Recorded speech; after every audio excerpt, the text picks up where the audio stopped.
మన ప్రభువును రక్షకుడైన యేసు క్రీస్తు అతి శ్రేష్టమైన నామాన్ని బట్టి ఈ ఉదయకాల హోసన్న దైవ సందేశాలు అనే కార్యక్రమం వింటున్న దేవుని బిడ్డలు మీ అందరికీ వందనాలు. దేవుడు మహిమ దీవెన ప్రకాశం ఎల్లప్పుడూ మిమ్మల్ని మెండుగా కమ్మి దీవించునగాక. ఈ శుభవేళ మీకు ఒక వాక్యాన్ని జ్ఞాపకం చేస్తాను. ప్రతిరోజు ఈ మాటలు మీరు చదవండి. ఒక్కొక్క మాట ఒక్కొక్క దీవెన చేత నింపబడి ఆశీర్వాదకరం మూలంగా ఉంటుంది. చాలాసార్లు నాకు మీకు ఉండే ఒక ఆలోచన తెలుసా, ఒకరి చేతి కింద నేను ఉండడం ఏమిటి, ఒకటి చెబితే నేను ఉండడం ఏమిటి అనే తత్వం ఉంటుంది. అది శరీరానికి ఉన్న గొప్ప బలహీనత.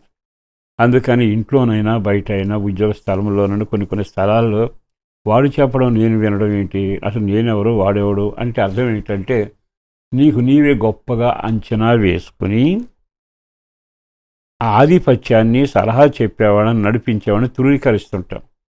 అంటే లోపల ఏమనిపిస్తుంది, నేను కదా అట్లా ఉండాల్సింది, నేను చెప్తే కదా వాడు వినాలి. చాలా మంచి ఆలోచన. మరి అలాంటప్పుడు నువ్వు చెప్పేవాడుగా ఎదగాలిగా. అంటే పెద్ద చదవమని కాదు, ఒక వ్యక్తి నిన్ను అనుసరించాలి, నువ్వు గొప్పవాడుగా నాయకుడిగా ఉండాలి అనుకుంటే నాయకుల లక్షణాలు నీలో ఉండాలి. నాయకుడు ఇప్పుడు ఏం చేస్తారో తెలుసా మీకు? ప్రతి వారిని కలుపుకుపోతాడు. నాయకుడు ఏం చేస్తారో తెలుసా? తాను చేసి వాళ్ళకు చూపిస్తాడు. నాయకుడు ఏం చేస్తారో తెలుసా? ముందు మీరు వెళ్ళండి అనుకుంటే తానే ముందు వెళతాడు. నాయకుడు ఎప్పామనుకుంటాడు తెలుసా? అప్రమత్తంగా ఉండి అన్ని జాగ్రత్తగా గమనిస్తాడు.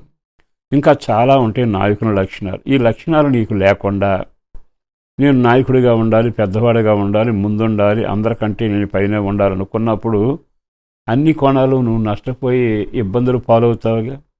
అంటే కోరిక గొప్పదే కానీ ఉద్దేశం మంచిదే కానీ నీ ఆలోచన సరళత మంచిగా లేదుగా. ఆ తర్వాత నిన్ను మనుషులు నాయకుడిగా పెట్టుకోవాలని కోరుకున్నా నిన్ను కొంతకాలం చూశాక అంగీకరించలేరు. అంటే నీకు ముందు నడిచే తత్వం లేదు, అందరిని కలుపుపోయే మనస్తత్వం లేదు, అందుకంటే ముందు నేనే నిలబడతానని ఆ ధైర్యం లేదు. మరి అలాంటప్పుడు వాళ్ళంతా నేను ఎలా అంగీకరిస్తారు?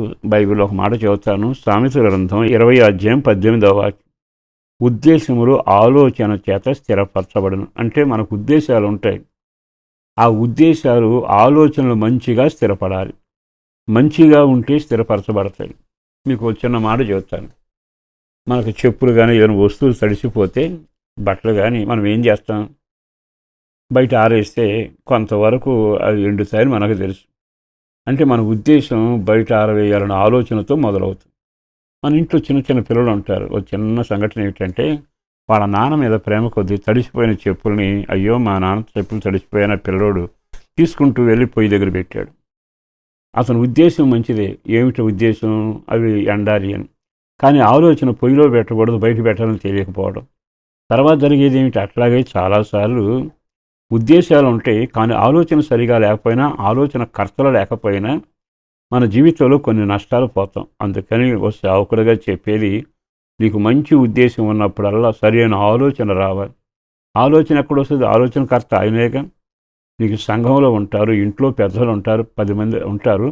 వాళ్ళ ఆలోచనతో ఐక్యపడి నువ్వు అడుగు ముందుకు వేయాలి. అప్పుడు నీకు జీవితం మేలవుతుంది. 2వ లైన్ చదువుతాను. వివేకం కలిగిన వాడు నాయకుడై యుద్ధం చేయను. వివేకం కలిగిన వాడు అంటే నువ్వు నాయకుడు కావాలి అంటే, పెద్దవాడు కావాలి అంటే, అందరూ నా మాట వినాలి అనుకుంటే, అందరికంటే నేనే ముందు ఉండాలనుకుంటే నీవు వివేకం సంపాదించాలి. వెండి కాదు, బంగారం కాదు.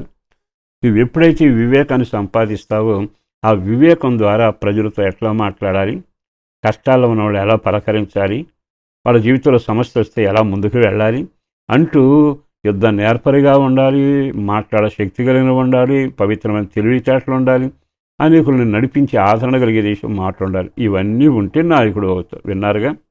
మరి ఈ రోజైనా ఈ మాటలు విన్నాకైనా నీ వ్యక్తిగతంగా అందరూ నా మాట వినాలి, నేనే నా చేయి పైన ఉండాలి అనుకున్న నీవు ఈ మార్గానికి రావాలిగా. ఒకటి, నీ ఉద్దేశాలు సరి అయిన ఆలోచనతో స్థిరపరచబడాలి.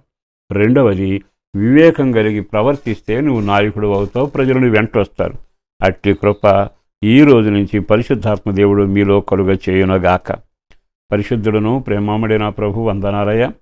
అపారమైన ప్రేమ కొరకు ధన్యవాదాలు. చేసిన మేలు కొరకు వందనాలు. చేయబోతున్న కార్యాల కొరకు వందనాలు. బిడ్డలను దీవించండి, రెక్కలలో భద్రపరచండి. అడిగిన దానికంటే గొప్ప కార్యాలు చేయండి. ఈ సంవత్సరం పిల్లల చదువుల కొరకు, కాలేజీల కొరకు ప్రార్థన చేస్తున్నాం. అలాగే ఎదిగిన పిల్లల వివాహాల కొరకు, సంతానం లేక అల్లడిస్తున్న బిడ్డలు ఆ సంతానం కలుగునట్లు, రోగులు స్వస్థత కలగాలి. కోర్టు సమస్యలున్నా, ఇంట్లో ఆర్థిక ఇబ్బందులను సరిచేయండి. కుటుంబాల్లో భార్యాభర్తలు సమాధాన సంతోషంతో వర్ధిల్లగలగాలి.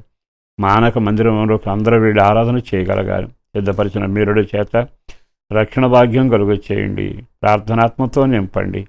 వాళ్ళ కష్టార్జితం దీవెనకరంగా మారినట్లుగా వ్యవసాయ, వ్యాపార, చేతి పని, ఉద్యోగం, కూలి పని ఏదైనా దీవెనకరంగా మార్చండి. యేసు శక్తి కలిగిన నామాన్న ప్రార్థించి వేడుచున్నాం తండ్రి. ఆమేన్.